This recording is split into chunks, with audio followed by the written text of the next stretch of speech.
নমস্কার শ্রোতা বন্ধুরা।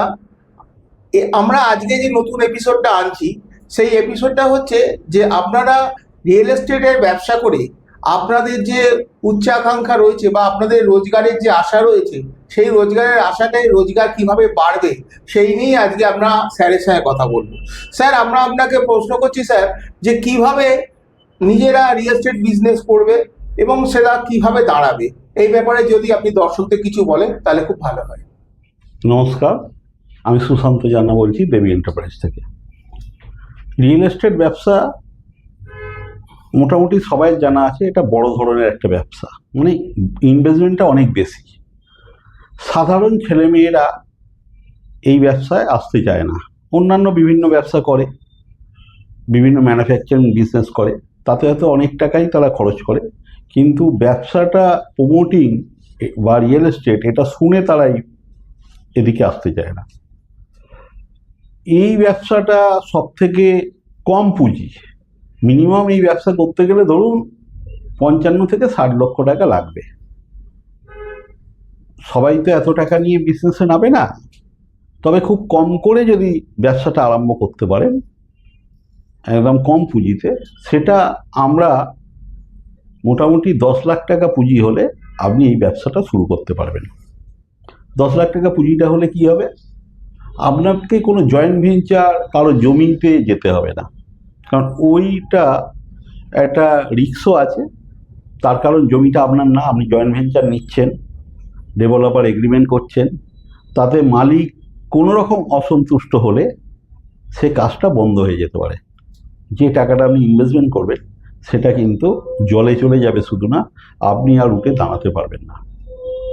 এই ব্যবসা করার জন্য আমি প্রথম বলবো, যারা খুব কম বয়স, হয়তো কম বয়সে এত টাকা পুঁজি নেই, তাদের যদি হেল্প করে বাড়ি থেকে বা যারা ব্যবসা করে দিতে পারে ছেলে মেয়েকে, তাদের জন্য বলছি ছেলে মেয়েকে এই ব্যবসাটা করে দিতে পারে।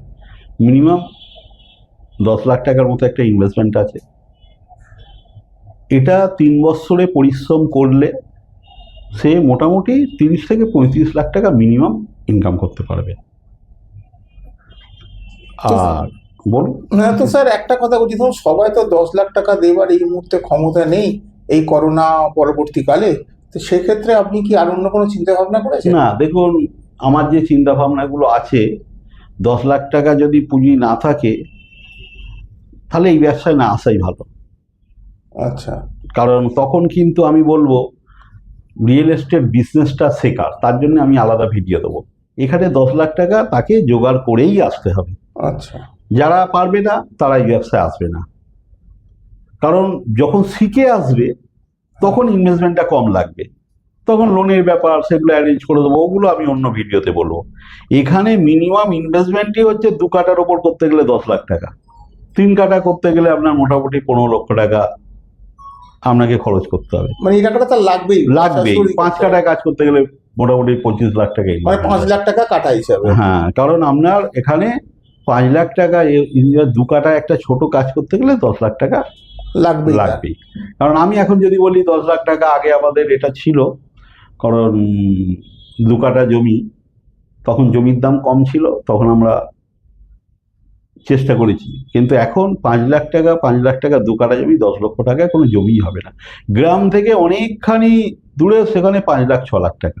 আর আপনি কলকাতা শহরের কাছাকাছি যদি একটা কাজ করতে যান, আপনাকে 10 লক্ষ টাকা করতে হবে, কারণ কলকাতায় জমির দাম 50, 60, 70, 80 লাখ পার কাঠা।